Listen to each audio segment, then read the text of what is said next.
Doctor plus viewers அனைவருக்கும் வணக்கம். நான் டாக்டர் நித்யா, சித்தா பிசிஷியன். முக சுருக்கம் மறைவதற்கு முகம் ஒரு பொலிவா இருக்கணும். இப்போ இந்த எண்ணம் எல்லாருக்குமே இருக்கும். எத்தனை வயதானாலும் என்ன, முகம் நமக்கு பொலிவா இருக்கணும் இல்லையா? ஸோ வயதிற்கு ஏற்ற மாதிரியான முக சுருக்கங்களோ நமக்கு தோற்றமோ மாறும். இது இயற்கை. ஆனா ஒரு சிலருக்கு ஏதாவது ஒரு காரணத்தினால முகத்துல சுருக்கம் ஏற்படுது. ஸோ இளம் வயதில் இருக்கும்போது அதிகமான சுருக்கங்கள் ஏற்பட்டு பார்க்கறதுக்கு எனக்கு நல்லாவே டிஃபரன்ஸ் தெரியுதுங்க. என்னோட ஃப்ரெண்ட்ஸ் பாக்குறவங்க எல்லாருமே கேக்குறாங்க, ஏன்னா திடீர்னு ஒரு ஏஜ் லுக் வருதே அப்படின்னு. இதற்கு நம்ம எந்த மாதிரியான உணவுகள் எடுத்தா ஸ்கின் ஓகே ஹாப்பி ஆயிடும் அப்படின்னு சொல்லலாம். சரி, இந்த மாதிரியான உணவுகள் எடுக்கும் பொழுது நம்ம ஸ்கின்ல என்ன நடக்குது, இதுக்கு முன்னாடி என்ன என்ன நடந்துட்டு இருந்ததுனால ஸ்கின் ரொம்ப டல் ஆகி ஒரு மாதிரியான சுருக்கங்கள் இருந்துச்சு, இதை நம்ம தெரிஞ்சுக்கணும். பேசிக்கா நம்ம ஸ்கின்ல சூப்பர்ஃபிஷியல் லேயர்ல டெட் செல்ஸ் எல்லாமே குறிப்பிட்ட நாட்களுக்கு ஒரு முறை உதிர ஆரம்பிச்சு நியூ செல்ஸ் நமக்கு ஃபார்ம் ஆகும். இது உடல்ல எல்லா பாகங்கள்லயுமே நடக்கக்கூடியது. டெட் செல்ஸ் நமக்கு சரிவர நீக்கம் ஆகாம அங்கங்க நமக்கு தேங்கும் போதுன்னா அங்கே செட்டில் ஆக ஆரம்பிச்சிடும். அது கருமை நிறத்துல நமக்கு மாறும். பெரும்பாலும் இது முகத்துல கண்ண பகுதிகளையோ இல்ல நெற்றி பகுதிகளையோ நம்ம நிறைய பேருக்கு பாக்குறோம். இதுதான் காலப்போக்கில் என்னன்னா ஹைப்பர் பிக்மெண்டேஷன் இல்லைன்னா வாட்ஸ் அப்படின்னு சொல்றோம் இல்லைங்களா, மரு. இந்த மருக்கள் உருவாகுது. இந்த மருக்கள் உருவாகிறதுக்கும் நமக்கு இது எல்லாமே காரணமாக இருக்கு. இது எல்லாமே போகி நமக்கு முகத்துல சுருக்கங்கள், சிலருக்கு நார்மலா முகம் இருக்கும் போதும் இந்த கண்ணப்பகுதியெல்லாம் சின்ன சின்ன சின்ன லைன்ஸ் நமக்கு ஃபைன் லைன்ஸ் பார்த்திருப்போம். ஸோ அந்த மாதிரி சுருக்கங்கள் ஏற்படும். அது கழுத்து பகுதி. ஸோ முகம் மட்டும் இல்லாம கழுத்தும் நமக்கு தெரியும். ஒருத்தருக்கு ஏஜ் லுக் வருதுன்னா கழுத்து நமக்கு காட்டி கொடுத்துருன்னு சொல்லுவாங்க. கழுத்துல இருக்கக்கூடிய நமக்கு தோல் பகுதியும் சுருக்கம் ஏற்படுறத நம்ம பாக்குறோம். ஸோ இந்த மாதிரி இருக்கக்கூடிய சமயங்கள்ல இந்த உணவெல்லாம் சாப்பிட்டா ரொம்ப நல்லதுங்க.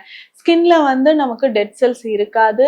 அதுக்கப்புறம் பார்த்தோம்னா இந்த சுருக்கங்கள் எல்லாமே மறையும். அப்படின்னா என்ன மாதிரியான உணவுகள் நம்ம எடுக்கலாம் பார்க்கலாம். இதுல ரிச் ஒமேகா 3 ஃபேட்டி ஆசிட்ஸ் இருக்கக்கூடிய உணவுகள் ரொம்பவே நமக்கு கை கொடுக்கும்னு சொல்லலாம். ஹைலூரானிக் ஆசிட்ஸ் இருக்கக்கூடிய உணவுகள், விட்டமின் இ, விட்டமின் ஏ, இது ரெண்டுமே ரொம்ப ரொம்ப முக்கியம். ஸோ இது இருக்கக்கூடிய உணவுகளை எடுக்கணும். ஸோ இந்த மாதிரி பார்த்தோம்னா புரோட்டீன் இருக்கக்கூடிய உணவுகள், மெக்னீசியம், ஜிங்க், இதுவுமே நம்மளுடைய சருமத்திற்கு ஏற்றது அப்படின்னு சொல்லலாம். அப்போ நம்ம சருமம் பொலிவாக ஆரோக்கியமாக இருக்கணும், ஒரு வயதான தோற்றம் இல்லாம நம்ம கொஞ்சம் இளமையா இருக்கணும்னா நிறைய வழிமுறைகள் சித்த மருத்துவத்துல இருக்கு. ஒண்ணு இல்ல ரெண்டு இல்ல, நிறைய விஷயங்கள். இப்போ எக்ஸ்டர்னலா நம்ம குளியலுக்கு இந்த பொடிகள் பயன்படுத்துங்க, அதுல ரகசிய முறைகளும் சித்தர்கள் நிறைய கொடுத்துருக்காங்க. ஸோ அதுலயே பார்த்தோம்னா ஆயில் இப்படி எடுக்கலாம், நெய் மருந்துகளை எப்படி நம்ம எக்ஸ்டர்னலா யூஸ் பண்ணலாம், இன்டர்னலா நம்ம யூஸ் பண்ணக்கூடிய காயக்கற்ப மருந்துகள், அதுலயுமே வீரியமான குரு மருந்துகள், இந்த மாதிரி எக்கச்சக்கமான மருந்துகள் நம்மளுடைய சரும பாதுகாப்பிற்காக இருக்கு. அதுல பேசிக்கா இப்ப உணவு முறைகள்ல இதெல்லாம் நம்ம ஃபாலோ பண்ணலாம்னா எது ஃபாலோ பண்ணலாம் நான் சொல்றேன். முக்கியமா நான் சொன்னது இந்த நட்ஸ் வகைகள். இதுல ஹைலூரானிக் ஆசிட் மட்டும் இல்லாம ஒமேகா 3 ஃபேட்டி ஆசிட்ஸ் இதுல நிறைய இருக்கு. அதுல முக்கியமா பார்த்தோம்னா சூரியகாந்தி விதைகள் நமக்கு ரொம்ப ரொம்ப யூஸ்ஃபுல்லா இருக்கும். அடுத்ததாக ஆளி விதை அப்படின்னு சொல்லக்கூடிய ஃபிளாக்ஸ் சீட்ஸ். ஸோ இது ரெண்டுமே ரொம்ப முக்கியமானது. இந்த விதைகளை நம்ம பொடி செய்து பயன்படுத்தலாம். ஸோ இது லேசா வறுத்துட்டு மேல் தோல் எடுத்துடணும். எடுத்துட்டு இதை நல்லா பவுடர் பண்ணி எடுத்து வச்சுட்டு இந்த பவுடரை நம்ம பால்ல கலந்தோ அல்லது நம்ம தண்ணீர்ல கலந்தோ நம்ம குடிக்கலாம். சூரியகாந்தி விதை பவுடர் நமக்கு ரொம்ப ரொம்ப யூஸ்ஃபுல்லா இருக்கும். இதனுடைய சேர்ந்து ஆளி விதை இதுவுமே பயன்படுத்தினா ஸ்கின் டீஹைட்ரேட் ஆகாது. ஸோ டீஹைட்ரேட் ஆகாம நமக்கு சருமத்துல ஒரு வறண்ட தன்மை இல்லாமல் பாதுகாக்கப்படுது அப்படின்னு சொல்லலாம். ஸோ இது தொடர்ந்து நம்ம தினமும் ஏதாவது ஒரு வேளை ஒரு சமயத்தில் நம்ம பயன்படுத்தும் பொழுது நல்ல பலன் நமக்கு கிடைக்க ஆரம்பிக்கும். அடுத்தது முக்கியமாக வேறு என்ன உணவு முறை, அதாவது நான்வெஜ்ல என்னங்க சாப்பிடலாம்னா சிறிய வகை மீன்கள் நமக்கு நல்லது. லிவர் எடுத்துக்கலாம். சிறிய வகை மீன்கள், லிவர் இதெல்லாம் சேர்த்து சாப்பிடும்போது சருமத்திற்கு ரொம்ப ரொம்ப நல்லது.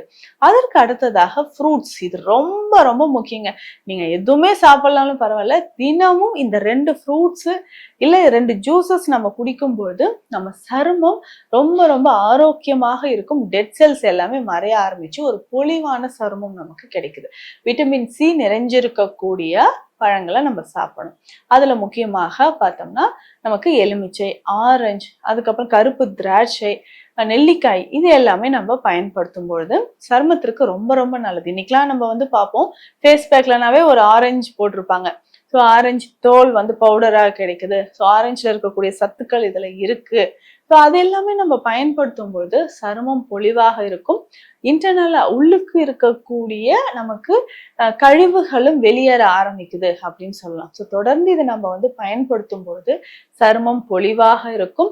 சருமத்தில் இருக்கக்கூடிய சின்ன சின்ன ஃபைன் லைன்ஸ் வந்து மறைய ஆரம்பிக்கும். ஸோ காலையில் நம்ம வந்து ஆரஞ்சு ஜூஸ் குடிச்சோமா, சரி ஈவினிங் வந்து ஒரு நெல்லிக்காய் சாப்பிடலாம். அதுக்கு அடுத்ததாக வந்து பார்த்தோம்னா வாழை. அதுலயுமே இந்த பேயன் வாழை ரொம்ப சிறந்தது, ஏலக்கி வாழை சிறந்தது.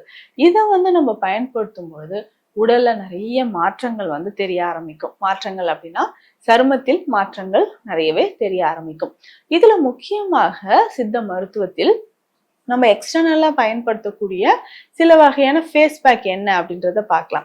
இதுல பேசிக்கா நம்ம வந்து ஒரு 4-5 மூலிகைகளை கலந்து முகத்துல அப்ளை பண்ணும்பொழுது ஒரு நல்ல மாற்றம் நமக்கு தெரிய ஆரம்பிக்குது. சரி, இதுல என்னென்ன பவுடர் நம்ம சேர்த்துக்கலாம் அப்படின்னு பார்த்தோம்னா பூலாங்கிழங்கு. இந்த பூலாங்கிழங்கு வந்து வெள்ளை மஞ்சள் அப்படின்னு சொல்லுவாங்க. மஞ்சளுக்கு இருக்கக்கூடிய குணங்கள் இதுக்கு நிறையவே இருக்கு. டெட் செல்ஸ் வந்து நமக்கு சருமத்துல இருந்து மறைவதற்கும், மெலஸ்மா இல்ல வாட்ஸ் அப்படின்னு சொல்லக்கூடிய மருக்கள் மறைவதற்கும் நமக்கு இது பயன்படுது. இப்போ தொடர்ந்து இதை பயன்படுத்தும் போது நம்ம முகத்துல நிறைய மாற்றங்கள் கிடைக்கும். ஸோ பூலாங்கிழங்கு, அடுத்ததாக கோரை கிழங்கு. ஸோ இதுவுமே வந்து பவுடர் ஃபார்ம்ல எடுத்து வச்சுக்கணும்.